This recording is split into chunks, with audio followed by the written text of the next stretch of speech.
Dear students, welcome to your own class Chemistry with Mind. Namaskar. Today we will study applications of colligative properties. So let us start.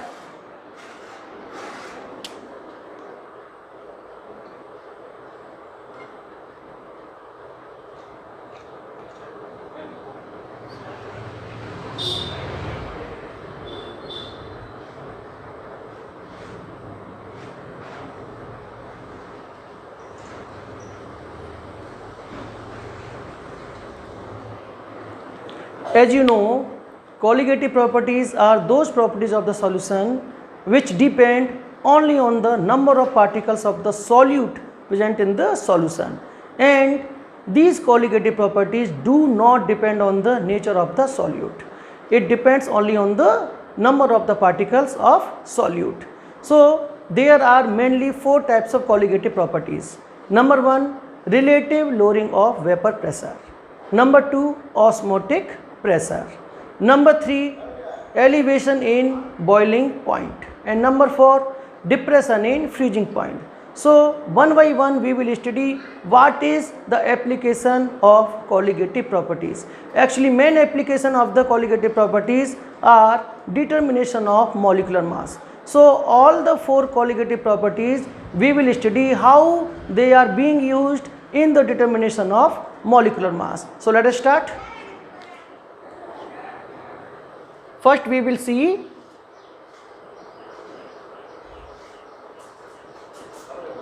relative lowering of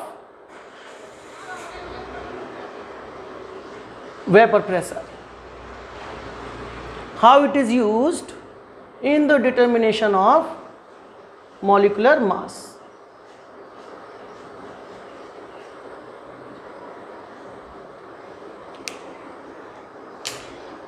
As I already taught you, relative lowering of vapor pressure means P naught. This is the vapor pressure of pure solvent minus PS. When we are adding the solute, then it will decrease the vapor pressure of the solvent.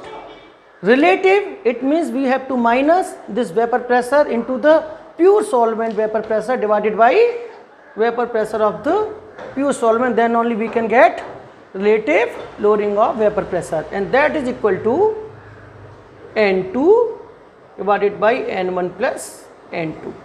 Where what is the N2? N2 is number of moles of solute, and N1 is number of moles of solvent. Correct? Now suppose if solution is very dilute, when solution is very dilute, then number of moles of the solute, that will be very less, or we can say that will be negligible in comparison to number of moles of the solvent. So since this is here, it is only single value, so it will not affect, but here there is a two values, N1 plus N2. Since N1 is very bigger than the N2, as the solution is very dilute. If we are considering that solution is very dilute, in that case N1 will be very high than the N2. In that case N2 will be negligible, and we can consider only N2 by N1. Correct? So P naught minus PS divided by P naught, that will be equal to N2 by N1, as N2 can be neglected in comparison to N1, as N1 is very higher than N2. So here we will write in case of dilute solution.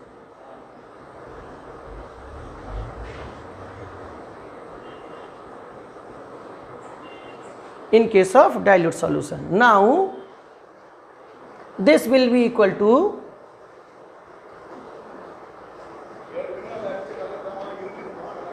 N2. N2 is the number of moles of the solute, and how it is calculated?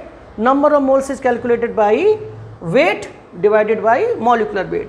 So N2 means it will be W2 divided by M2, correct or not? And here it will be N1. N1 is also calculated like weight by molecular weight. So since it is N1 in case of solvent, so here it will be W1 divided by M1, correct? Now, as I told you, we are going to calculate or we are going to determine the molecular weight of the solute. So molecular weight of the solute means M2. So M2 we can calculate. M2, if it will come here, then it can go here and we can calculate the molecular mass of the solute provided. M1, W1, W2 and relative lowering of vapor pressure is known. Then only we can calculate the M2, correct? Now come to the second one, osmotic pressure. How we can determine the molecular mass of the solute by the osmotic pressure.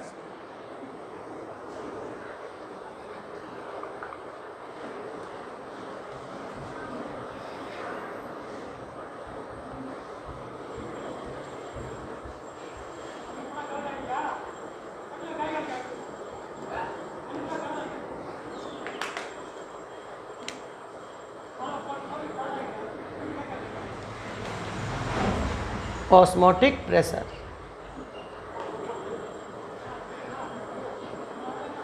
Now, as I already taught you what is the osmotic pressure in my previous classes. Anyway, I will just brief you. Osmotic pressure is the equilibrium hydrostatic pressure of the column set up as a result of osmosis, or alternatively we can say osmotic pressure is the minimum pressure which when applied on the solution prevent the entry of the solvent molecule from solvent to solution or from lesser concentrated solution to the higher concentrated solution through semi-permeable membrane. Now how we can use the osmotic pressure in the determination of molecular mass of the solute? Let us see. So osmotic pressure, as I told you, it is represented by pi, and pi is directly proportional to C and pi is directly proportional to T. So pi will be proportional to C and T, and when we will remove this proportionality sign, it will be equal and there will be proportional constant will come, that is R. This R is called as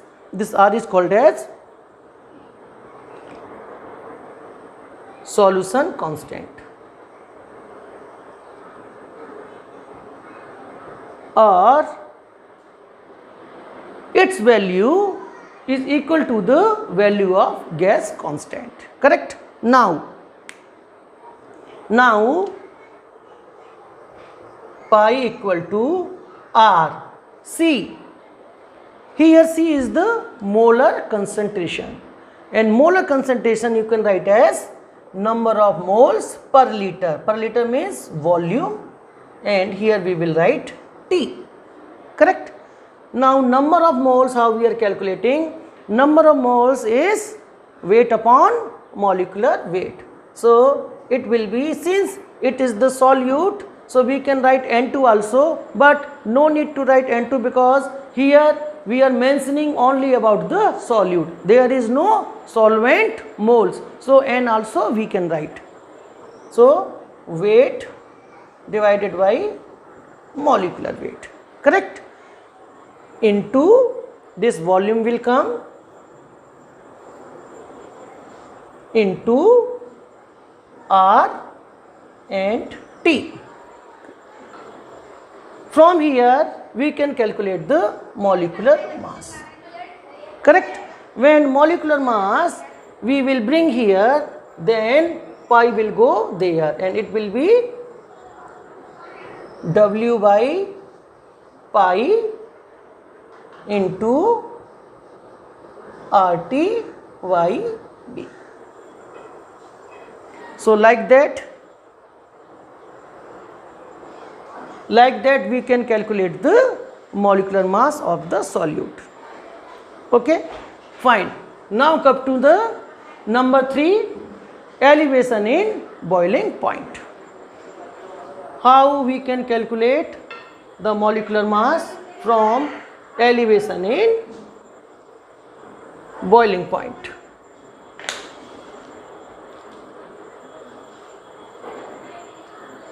Suppose delta TB is the elevation in the boiling point.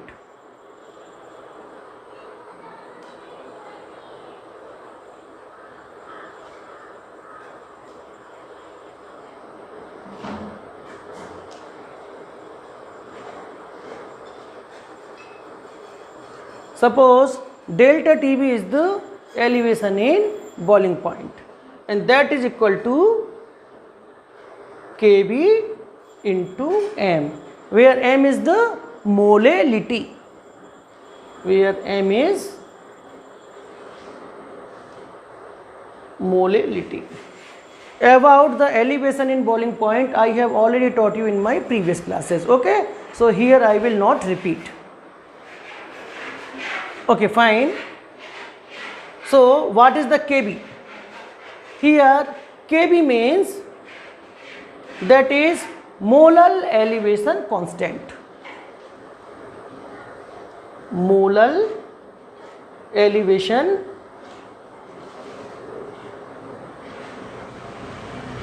constant, and it is also called as ebullioscopic constant.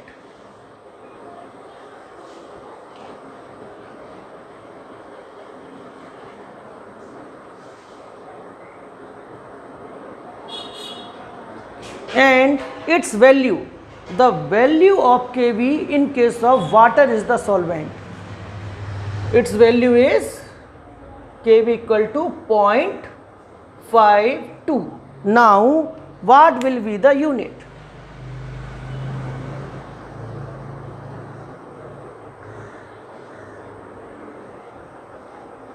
See, from here we can calculate the unit. Delta TB means it is the temperature, correct? So that will be Kelvin, and molality, that will come at the down, and molality equal to number of moles per kg of solvent. So kg will come up and number of moles will come down. So K into kilogram per mole, correct? Because when it will come here, then mole will come down and kilogram will come on the top. Okay, so its unit will be Kelvin kilogram per mole. Now we will calculate the molecular mass.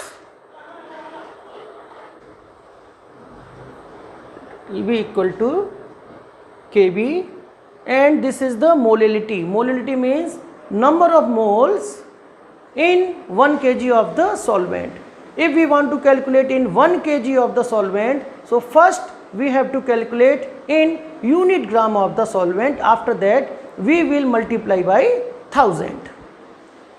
So moles, number of moles of the solute means N2, correct, divided by unit weight of the solvent. Let us take W1, correct, and then multiply by 1000. Now Kb into number of moles means weight upon molecular weight. So it will be W2 upon M2 into 1000 by W1. From here we can calculate the molecular mass of the solute.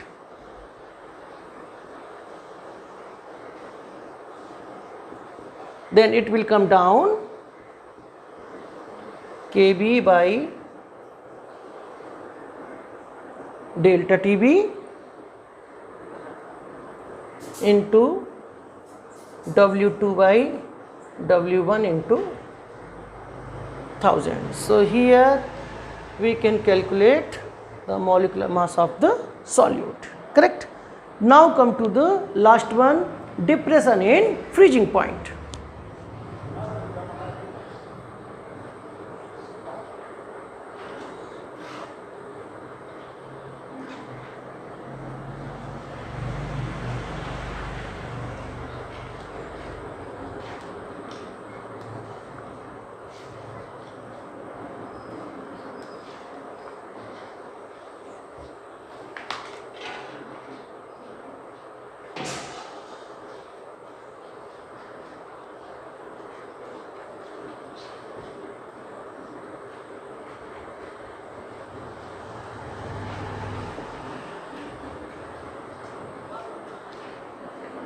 Depression in freezing point also I have taught you in my previous class. All the colligative properties I have taught you in my previous class.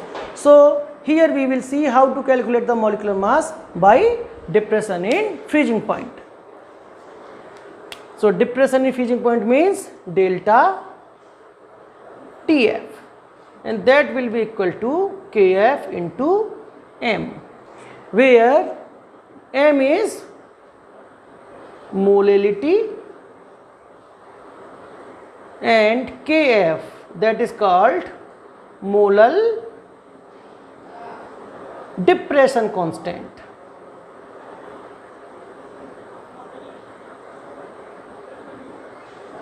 It is also called as cryoscopic constant.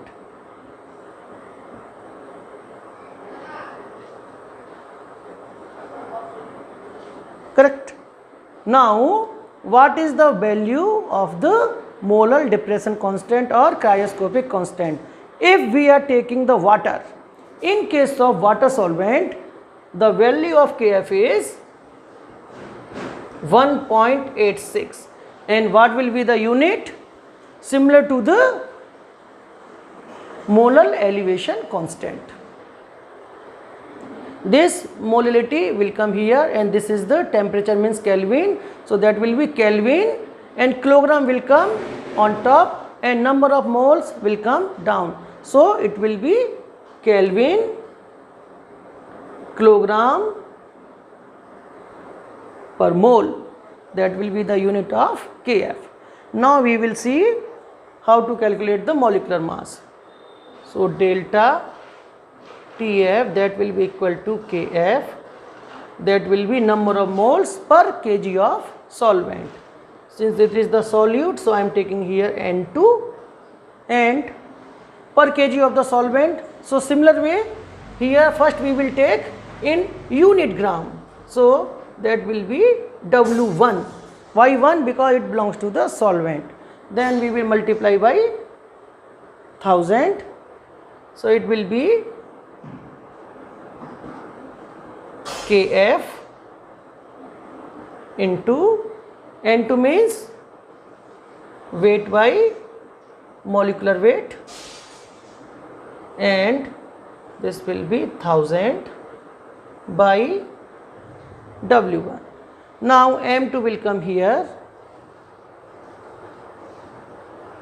then it will be Kf by delta Tf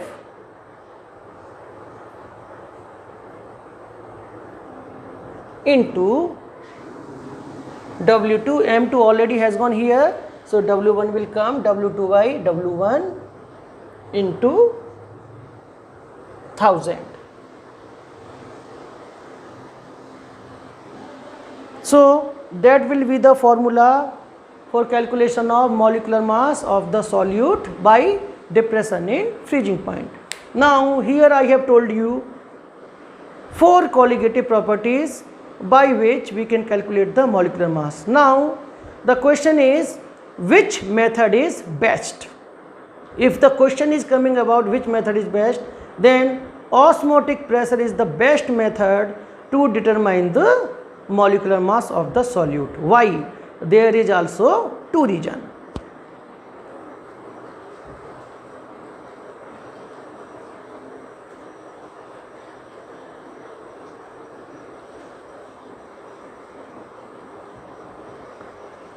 first reason is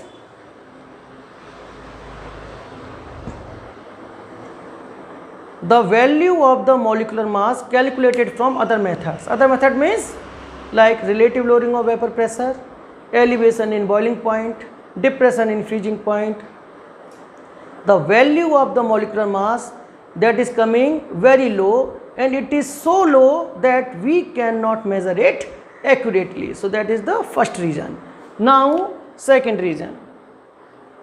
Second reason is that the osmotic pressure can be measured or can be determined or can be calculated at room temperature also. There is no need to heat the substance. So when there is no need of heating the substance, it means there is no chance of changing the nature of the substance, because sometimes what is happening, if we will heat the substance, then it may change the nature of the substance. So that is also one of the reason that osmotic pressure is the best method for determination of molecular mass of solute.